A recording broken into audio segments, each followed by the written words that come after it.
Uma vez identificada, então, né, essa carga anticolinérgica, então foi lá, peguei a prescrição do paciente, vi tudo que ele está utilizando, procurei lá na lista, somei a carga anticolinérgica dele. Deu 3 pontos ou mais, ele já é um paciente considerado em alto risco, né? E aí, quando que eu vou fazer essa intervenção?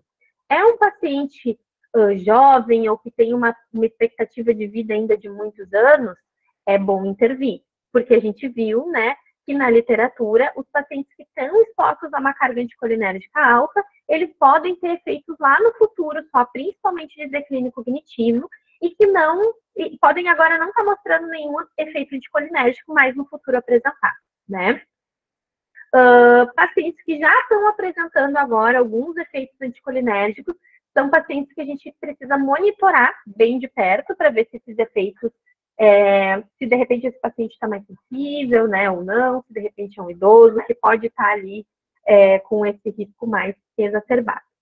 Dessa prescrição, gente, a primeira coisa que a gente vai tentar vai ser enxugar essa prescrição. Então, ver se esses medicamentos anticolinérgicos que estão ali, eles realmente precisam estar ali.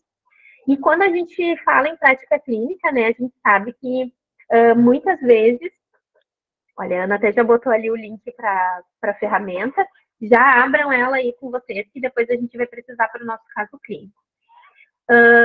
A primeira coisa que a gente faz é sempre enxugar a prescrição, né? E pensando no uso racional e ver o que a gente pode retirar.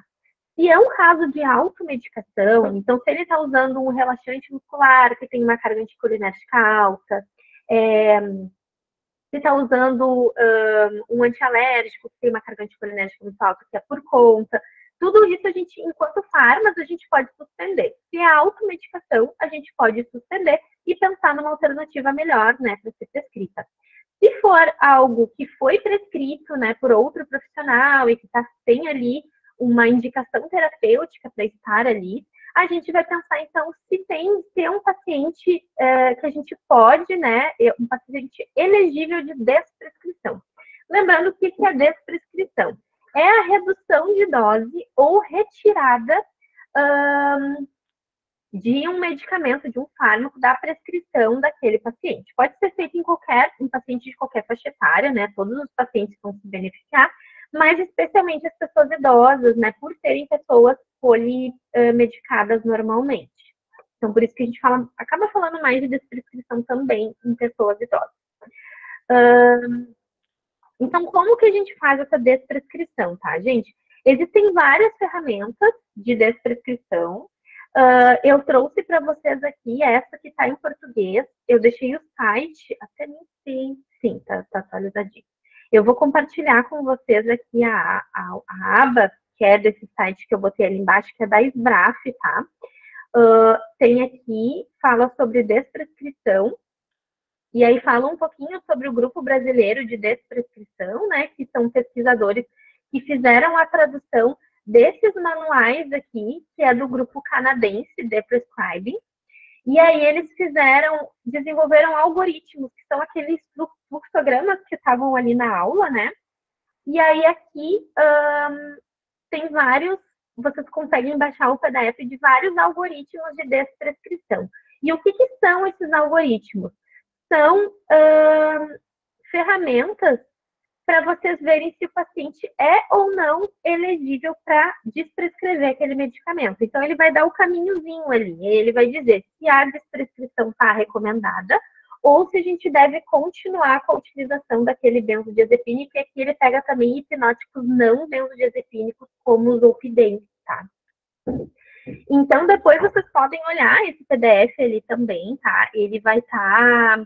Ele tem ali até uma parte de educação em saúde, né? Porque como os benzodiazepínicos, às vezes, podem ser prescritos para insônia, então tem uma parte que fala ali de higiene do sono, né? E tudo mais. Então, uma vez que a gente verificou que aquela desprescrição está recomendada, como que eu faço essa desprescrição, né? Então, diz ali como a gente deve fazer a redução de dose, porque são medicamentos que a gente não pode suspender de uma hora para outra, né? A gente tem que fazer o que a gente chama de desmame ou escalonamento, né? Enfim. Então, ali, essa ferramenta, ela mostra para vocês como identificar se esse paciente está elegível de desprescrever ou não, e como eu faço essa desprescrição, né? E aí a gente tem ali dentro desses algoritmos, né, dessas ferramentas, uma ferramenta que é para benzodiazepínico, que tem carga anticolinérgica, né? A gente vê ali o clonazepam, o diazepam, o alprazolam, que são benzodiazepínicos que têm carga anticolinérgica. E tem um algoritmo também que trata sobre os antipsicóticos, que alguns antipsicóticos também vão ter uma carga anticolinérgica, né? E se vocês se depararem com esses medicamentos, vocês podem utilizar esses algoritmos, né? Que é o que eu mais utilizo na prática para desprescrever. Não significa que vocês não podem desprescrever outros medicamentos, né?